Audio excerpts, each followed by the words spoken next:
Happy Friday night, not so live. I'm sorry I can't be with you tonight. I am actually at this very moment doing a kit party with some people who won this at a fundraising auction that I participated in. So Laura and 5 of her friends, I think it's actually 4 of her friends, are going to be each completing the Light the Candles card kit. This is my first kit workshop and I'm really excited about it. Super easy. As those of you who do paper pumpkin know, everything you need except for scissors in the box, complete with directions. I'm just there for moral support and to show people how much fun stamping can be.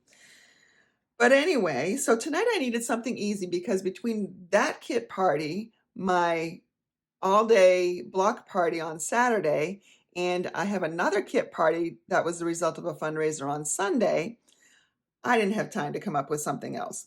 So my friend Kim Wilson, who I roomed with at a Stampin' Up! Convention probably a dozen years ago in Florida, she came up with this and showed it on her channel just a few days ago, and I loved it. So I thought we'd recreate it. Quick and easy, and I think you're going to love it too. To make this card, we are going to start with a base of basic white. It's just a 8.5 by 5.5, scored and folded in half at 4 1/4. We're going to bring out the Celebration item Simply Marvelous Designer Series paper. I'm sure most of you have this in your stash. If not, you can use any kind of designer paper with a spring type feel. I'm going to be using the purple one and the blue one, or pool party, I guess it is. I'm going to cut a piece that is 2 inches wide.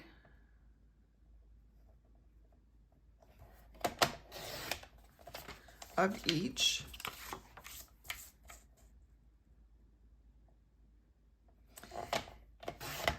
And then I'm going to cut it down in length to 5 1/4.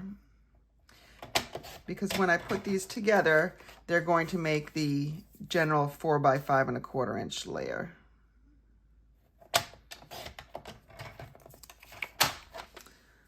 So there I have that, and now I'm just going to attach that to my card base.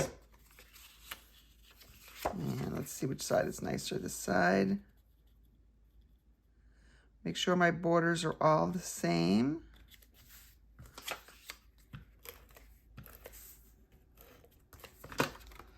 And these should butt right up nicely together and create that nice top border as well. All right, so there we have that.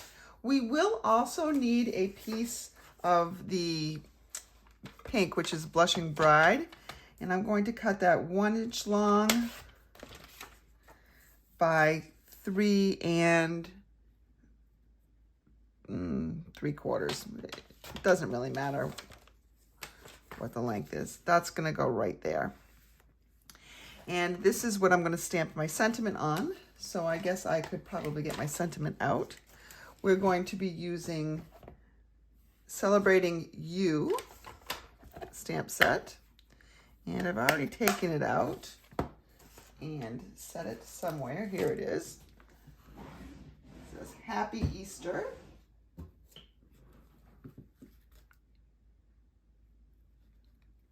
And let's just go ahead and we're going to stamp that in Memento Black.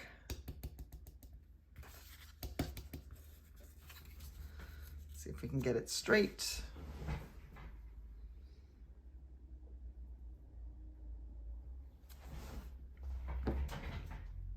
I'm getting pretty good at stamping around my camera as I'm filming, if I do say so myself.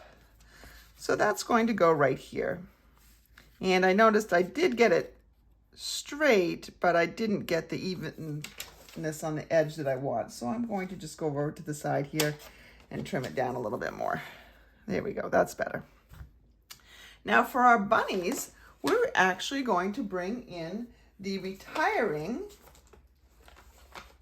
Daisy Punch right here. So let's go ahead and get out a scrap piece of paper. We're gonna punch it. Actually, you'll wanna punch 2 for this because we'll be using 3 bunnies. Cut it in half. Then you're going to very carefully trim off the 2 end petals, but keeping the curve of the center of the daisy.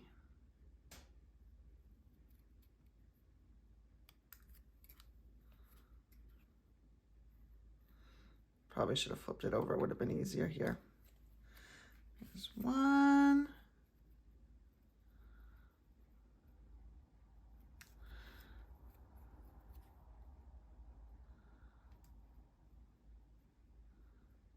There's 2.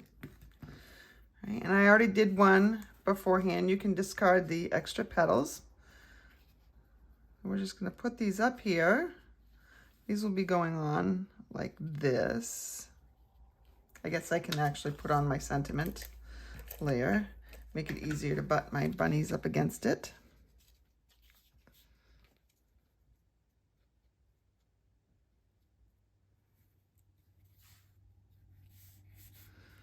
There we go.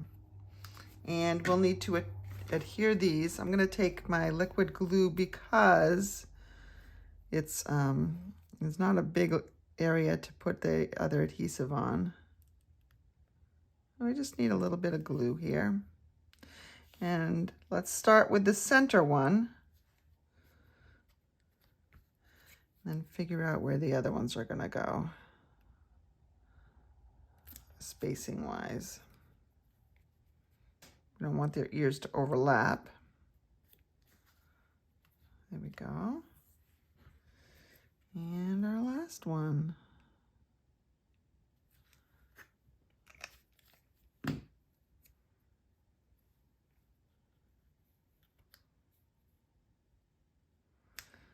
There we go. All right, now to add some detail, you're going to need a pink marker, and you want one that's kind of in the same tone family.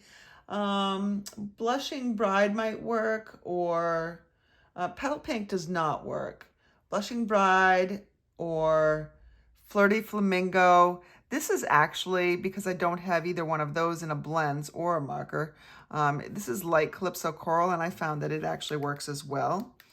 So I'm just going to take off the end and put in a little bit of color here, just following the shape of my ears. Doesn't have to be, you know, perfect. It's going to look perfect enough.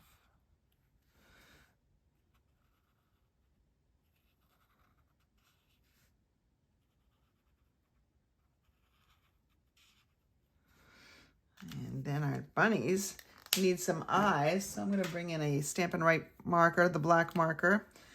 This is great for all sorts of things. Let's just put in 2 little eyes right here. He's just peeking out.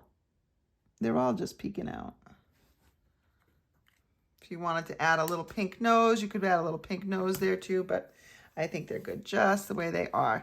If you want to add a little bit more, you know, bling or something, you can go ahead and bring in either some opal rounds, because that picks up on a lot of colors, or you could bring in some iridescent. Too much yellow, I think, in the iridescent for me. You could bring in the tried and true rhinestone basic jewels, and let's see, which ones am I going to do? I think I'm going to do the rhinestones because they'll brighten things up a bit.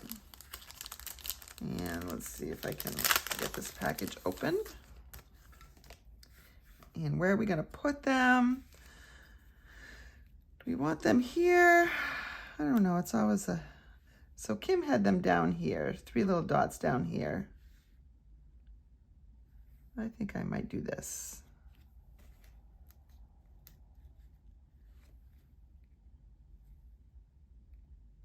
Just adds a little something to the middle there where it's such a long expanse. But there's your card, and you can write whatever you want inside. Let's see, there's probably nothing from this particular set that goes inside with a Happy Easter card. Maybe lots of love, but we're going to concentrate on the envelope right now. We'll get out our envelope and just take one of your pieces of designer series paper, marble, whichever one you liked better, and we're going to decorate the envelope. Let's go ahead and get our glue back out. I'm going to just outline the flap with a teeny tiny bit of glue. You don't need a heavy bit. In fact, if you get a little glob like I did just there, you want to kind of spread it out. There we go. Now I want the marble showing, so I need to glue it this way. And notice I'm just lining it up with the top edge there, pressing it down. Then I'll come back in.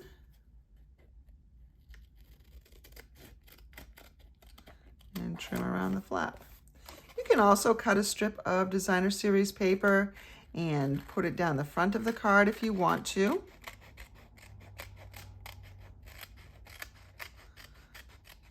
But this just makes for a nice brown, and I have plenty of this paper, so.